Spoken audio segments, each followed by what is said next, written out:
In comic books, the devil comes in many a form, whether that's Marvel's very direct interpretation, Mephisto, or one of the slew of sinister demons that have crept up into the DC universe. All of these malevolent supernatural forces have at one point or another attempted to lure virtuous superheroes into striking up a deal in order to get what they want, or, quite commonly, help the greater good. So today we're taking a look at a handful of heroes who have found themselves in that position, with our list of the top 10 superheroes who made a deal with the devil. Let's jump in.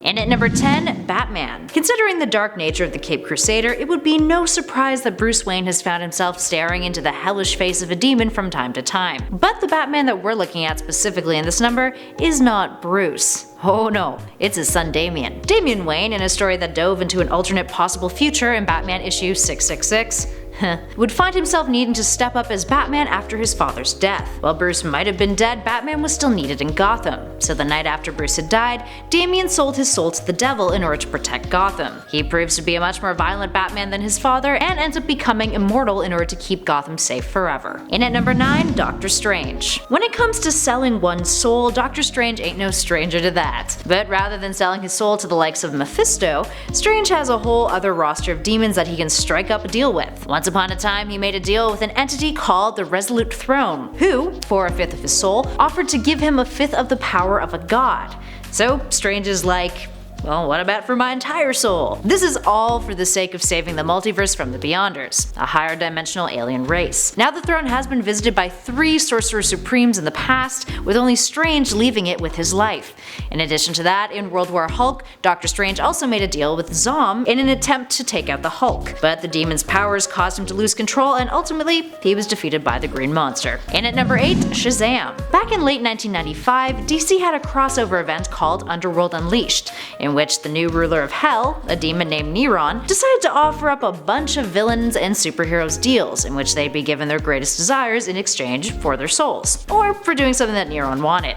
Shazam is one of those heroes. The demon wanted to steal the purest soul on Earth, and of course that soul belonged to Billy Batson, the child who turned into a superhero when saying the word Shazam. Shazam confronts the demon and offers him a deal of his own instead. If he gives Neron his soul, Neron must release all of the other souls that he's collected and leave Earth for good. Neron accepts, but turns out because Billy offered his soul out of pure altruism, the demon can't actually keep it, and he ends up getting stuck having to keep up his end of the bargain regardless. In at number 7, the Fausts. Naturally, the character with the last name Faust will eventually broker some sort of deal with a devil-esque character, and here is 2 of them, with one making a deal with a demon and the other being the result of said deal. Sebastian Faust is a DC character who fell into obscurity, first appearing in The Outsiders Volume 2, Issue 1 back in 1993. He's the son of a villain named Felix Faust, an ancient wizard who returned in the 1920s when a foolish magician summoned him and Felix killed him and possessed his body. Felix had sold Sebastian's soul to a demon in order to gain more power, but in spite of Felix, the demon gave Sebastian that power that he sought out instead. Sebastian would later go on to use his powers as a member of the Outsiders and even take on Daddy Dearest from time to time. And at number 6, Loki. Loki, the trickster god and brother of Thor, has conducted his fair share of schemes and plots over the years. This one though, that occurred during the Siege Story event, in his own Siege one-shot, is no different. It's a complicated plan of his that involved Loki making a deal with Mephisto in order to make a deal with Hela. Also, Loki could secure his freedom from Ragnarok, freeing him from the cycle so that he would not be accounted for. He is stricken from the books of Hell, and when he dies he is no longer hell-bound, giving him absolute freedom. See, not all these deals are totally bad.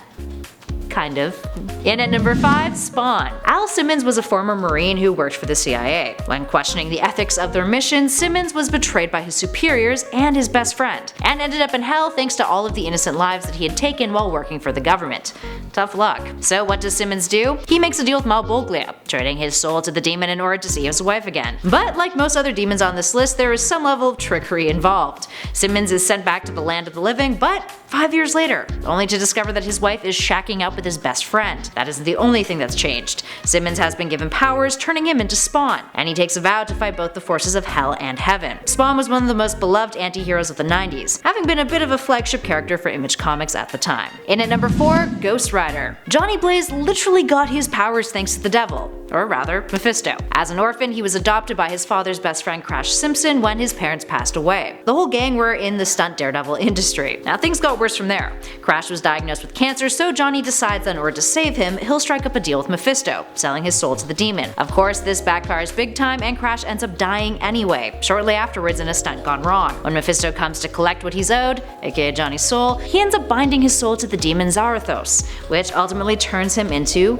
the Ghost Rider. Speaking of Ghost Rider, in at number 3, Frank Castle's Cosmic Ghost Rider. There's perhaps an even more tragic version of Ghost Rider who made the same exact deal with Mephisto. And it's this guy. From Earth TRN 666, of course, here we have Frank Castle, the Cosmic Ghost Rider, who debuted back in 2018. This version of the character is the Punisher, who ends up getting killed in a battle against Thanos when a piece of debris accidentally hits his head. When he wakes up in Hell, he makes a deal with Mephisto to come back and seek revenge on Thanos, which then turns him into the Ghost Rider. But when he returns to Earth, Thanos is long gone. Typical Mephisto trickery. Except it gets to the point that Frank, the only individual left on Earth, goes mad from being alone. And unable to do anything about the planet's destruction, he ends up annoying the hell out of Mephisto, who eventually begins to ignore him. Luckily for Frank though, Galactus eventually arrives on the planet and the two team up, with him becoming his herald, known as the Cosmic Ghost Rider. In at number 2, Spider-Man. Spider-Man has perhaps one of the most memorable deals with the devil, just because of how absurd the story was. During the One Day More story arc, after Aunt May is put into a coma after an attack by Kingpin, Peter, who exhausts all other options in order to save her, is approached by Mephisto, who sees an opportunity arise from the situation. Mephisto offers to save Aunt May in exchange for Peter's marriage to Mary Jane Watson. Peter, despite all of the advice directing him to do otherwise, accepts, which also results in him selling the soul of his and MJ's unborn child. So yeah, didn't really work out for him, did it? And finally, in at number 1, Constantine. John Constantine actually scored a pretty darn good deal with the devil. Like, for real. Constantine is a DC anti-hero, a working class occult detective and con man, a chain smoker, and a cynic. He's cunning and ruthless, all with the slightest bit of a humanitarian that secretly wants to do some good with his life. John, who had already pissed off the First of the Fallen, is slowly dying of cancer due to his heavy chain smoking problem. Since the First plans on making his eternal life in hell, living hell, John decides to sell his soul to the other 2 rulers of hell, with the First only ruling 1/3 of it. So what does that mean? Well, when Constantine dies, this would spawn a full-blown war between all 3 rulers for his soul, over who gets to own it. Now in order to avoid that, he manipulates the First into curing his cancer. And to further make things more convenient for himself, Constantine would go on to blackmail God in order to avoid dying and going to hell at all. So all in all, seems like those deals worked out in his favor. Alright, there we have it friends. What other heroes and villains do you know of in comics that made a deal with the devil or a devil-esque entity? Give us a shout in those comments below and perhaps we'll do a part 2. If you guys dug this video, spread the love, hit that like button, and be sure to subscribe to Top 10 Nerd for more lists just like this one. We even have a nifty little playlist that you should check out. It's currently flashing on your screen. Go give it a click. In the meantime though, thanks for watching. I'll catch you all in the next one.